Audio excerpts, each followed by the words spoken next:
सुदामा पचारे बंधु कुआड़ जा कृष्ण कहते अरे सखा तमर मोर आज पड़ी पाली पड़ी आज जीवारे जंगल को तुलसी छिंडा आउ भगवान फूल आनिबा आश्रम पाई काठ आनिबा।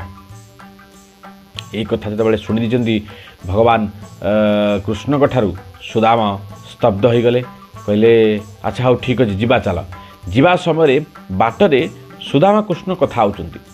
सुदामा कहते कृष्ण को तू से खुद भजा को अंटी कहीं मारिछु।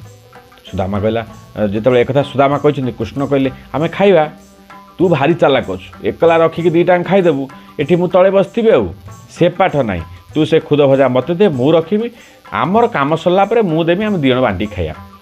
कृष्ण कहते आउ तू भारी चालाक अच्छु तू सबुतक खाईदेबू मु जानछि मु जम्मा देविनी।